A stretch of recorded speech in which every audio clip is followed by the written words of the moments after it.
SM Sujan অনলাইনে তোমাদেরকে স্বাগত। গুগলে গিয়ে ওয়েস্ট বেঙ্গল এসএসসি লিখে সার্চ করব। তারপরে এরকম একটি পপআপ উইন্ডো খুলে যাবে।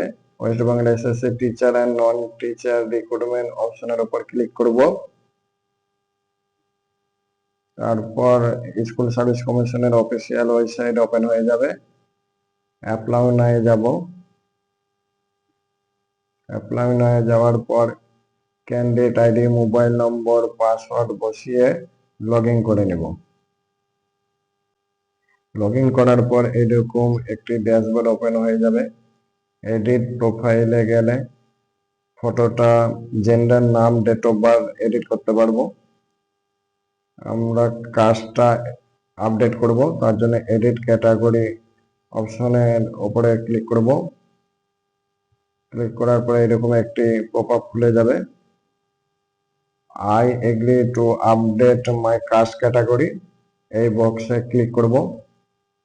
কারেন্ট ক্যাটাগরি নট প্রোভাইডেড দেখাচ্ছে, ওখানে কিছু করতে হবে না। ফর্ম ফিল আপের সময় যেহেতু কোনো ক্যাটাগরি উল্লেখ করতে হয়নি, তাই ওইটা কারেন্ট ক্যাটাগরি দেখাচ্ছে। আমরা নিউ ক্যাটাগরি এখানে এসে সিলেক্ট করব। এসসি, এসটি, ওবিসি, যার যেটা হবে সেটা এখান থেকে সিলেক্ট করে নেব। এসসি হলে শুধু ক্যাটাগরি আর সার্টিফিকেট নম্বরটা লিখতে হবে। আর ওবিসি এ বা ওবিসি বি হলে তাদের সার্টিফিকেট নম্বর এবং সাব ক্যাটাগরিটি উল্লেখ করতে হবে ওবিসিদের ক্ষেত্রে। আর এসসিদের ক্ষেত্রে শুধু সার্টিফিকেট নম্বর আর কাস্টটা উল্লেখ করলেই হবে।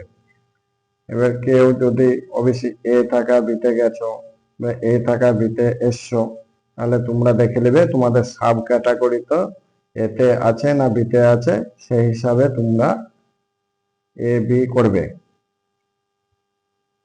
এখান থেকে দেখে নিবে সাব ক্যাটাগরি, তোমাদের যেটা হবে সেটা এখান থেকে সিলেক্ট করে বসিয়ে দিবে।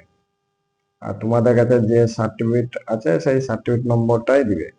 সে এ থাকা বিতে হলেও কোনো অসুবিধা নাই, বা বি থাকা এতে হলেও কোনো অসুবিধা নেই।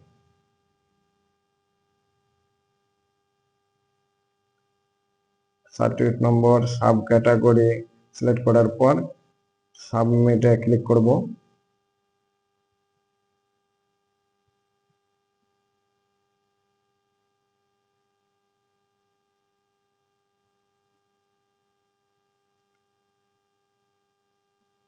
সাবমিটে ক্লিক করার পর রেজিস্টার মোবাইলে একটি ওটিপি যাবে।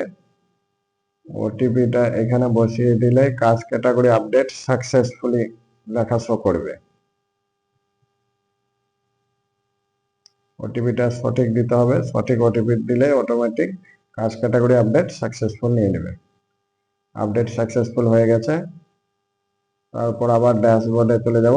ড্যাশবোর্ডে যাওয়ার পর ফর্মটা ডাউনলোড করে নেব। ডাউনলোড করে প্রিন্ট করে নেব। প্রিন্ট করে দেখে নেব ক্যাটাগরিটা আপডেট হয়েছে কিনা ফর্মে।